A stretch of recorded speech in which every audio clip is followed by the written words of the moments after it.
Et bonjour à tous et bienvenue, je suis Mathis de la chaîne Pokécollect. Aujourd'hui on se retrouve pour une nouvelle vidéo. Aujourd'hui je vais vous parler de moi. C'est vrai que j'ai pas eu l'occasion vraiment de parler de moi-même, de comment j'ai commencé la collection de Pokémon. Et donc je vais vous expliquer tout ça dans cette vidéo. En tout cas, si la vidéo vous plaît, n'hésitez pas à liker, à commenter et à vous abonner à cette chaîne YouTube pour me soutenir sur la chaîne YouTube. Et moi je vous dis bon visionnage.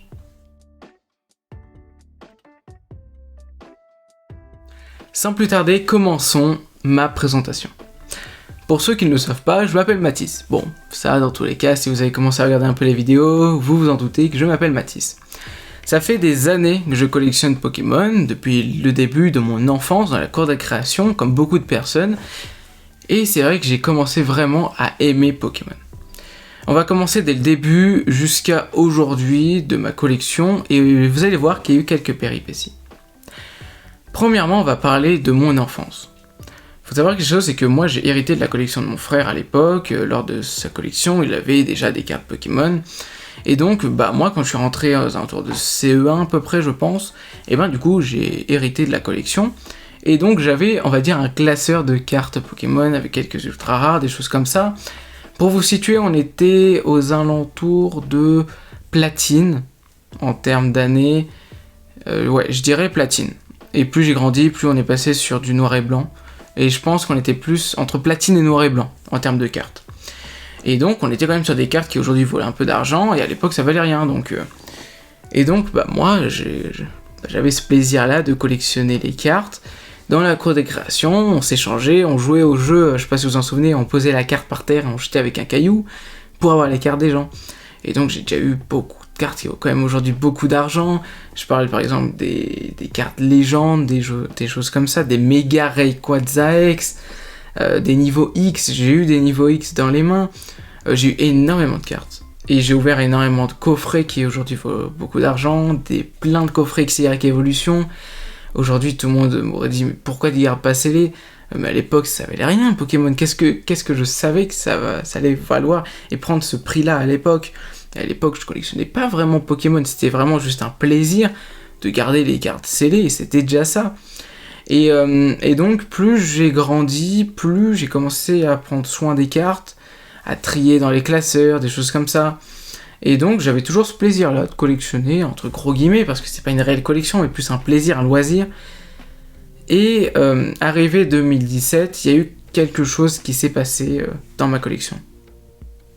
En 2017, c'est fin CM2, et donc c'est bientôt la rentrée en 6ème, on va dire la grande classe, hein.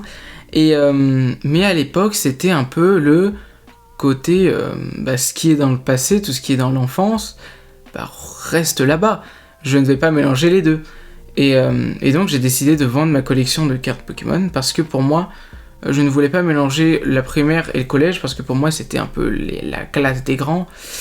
Et donc pour moi, je voulais pas du tout mélanger ces deux-là, donc j'ai vendu ma collection, donné une partie à mes cousins, des choses comme ça, et donc je me suis retrouvé du jour au lendemain avec rien. Je crois qu'à l'époque, j'étais arrêté à Soleil et Lune, et je m'étais pris 200€ pour 2 classeurs, beaucoup de communes, et j'avais à peu près, je pense, 9 à 10 ultra rares. Et on n'était pas du tout à la période où ça valait vraiment cher, hein. C'était juste une période où tout le monde s'intéressait à Pokémon, et donc j'ai eu 200€. Un prix qui a été négocié parce que c'était 250, mais la personne, je me souviens, c'était une fille qui l'avait pris pour 200€, qui avait pas pris le tout en entier, et je crois que c'était pour son fils ou quelque chose comme ça. Et donc, moi à côté, j'avais plus rien. Et donc, depuis la 6ème jusqu'à fin 4ème, j'avais plus rien. Ça veut dire que quand je dis plus rien, c'est que je voulais même plus parler de Pokémon parce que j'avais plus envie. Tous les anciens youtubeurs, par exemple David Lafarge Pokémon, je regardais plus aucune actualité Pokémon parce que ça me plaisait plus, je voyais plus l'intérêt de regarder ça, parce que moi mon plaisir c'était pas du tout ça, c'était pas du tout de collectionner comme faisait David Lafarge Pokémon, des choses comme ça, en 6ème en tout cas, même si ça me faisait kiffer d'avoir ce genre de collection.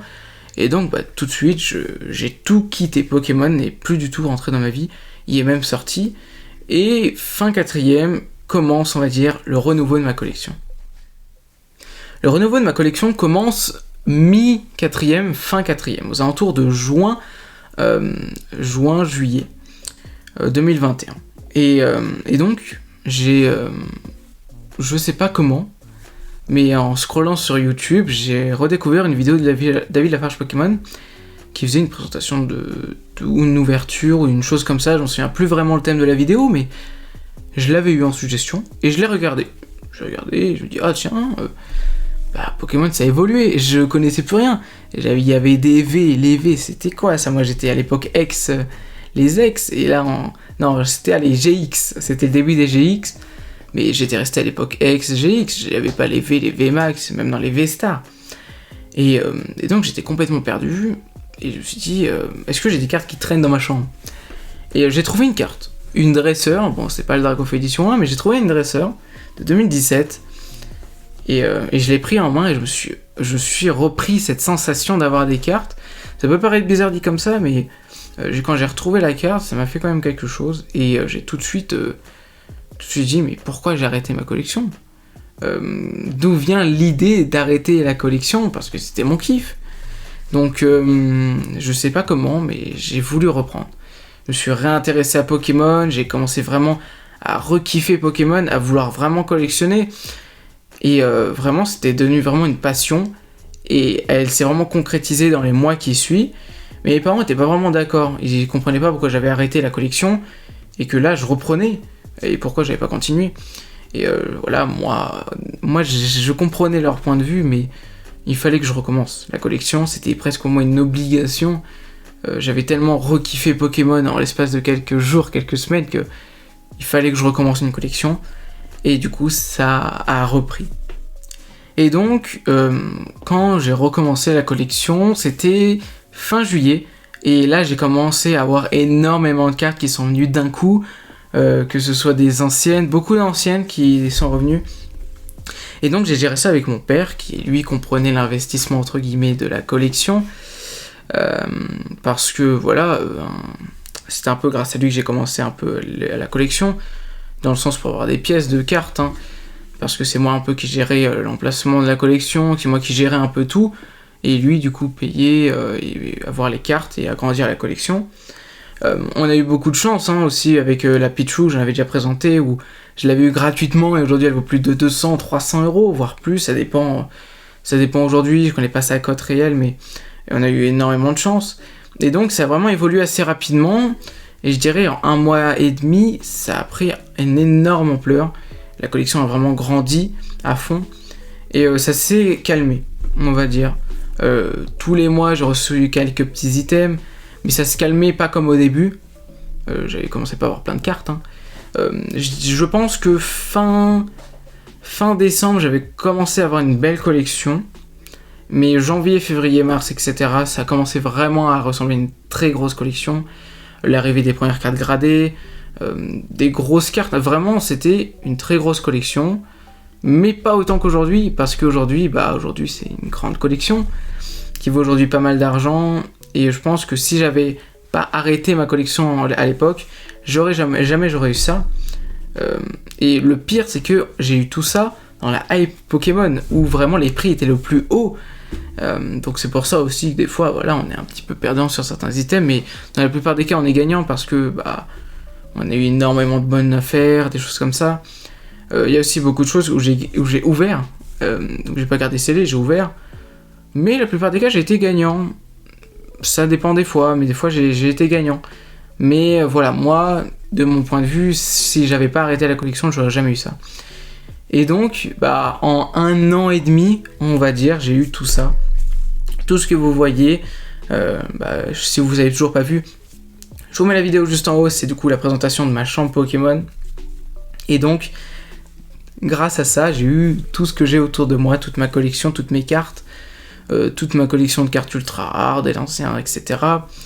Je trouve que c'est aujourd'hui une belle collection qui aujourd'hui vaut quand même pas mal d'argent et qui aujourd'hui montre, on va dire, un peu mon évolution dans le temps. C'est que à l'époque, je faisais ça par plaisir, je faisais pas ça pour l'argent. Aujourd'hui, je fais beaucoup ça pour l'investissement, mais aussi pour ce plaisir de retourner un peu en enfance.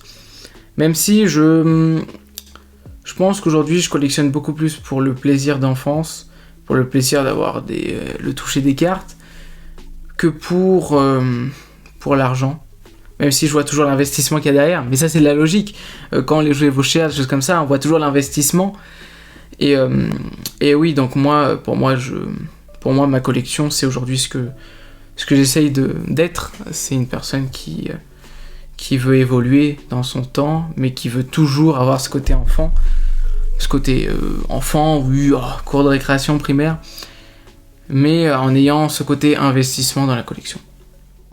Donc voilà, j'ai terminé cette vidéo, j'espère qu'elle vous a plu, j'espère que ça vous a permis de mieux comprendre ma collection. C'est vrai que, si vous avez pu voir, du coup, ma collection n'a pas toujours été celle que vous connaissez actuellement. Il y a eu des péripéties, il y a eu des choses qui sont passées, des choses qui sont parties, et il y a eu quelques péripéties dans ma collection qui ont fait qu'aujourd'hui, j'ai réussi à avoir tout ce que j'ai actuellement dans ma chambre Pokémon.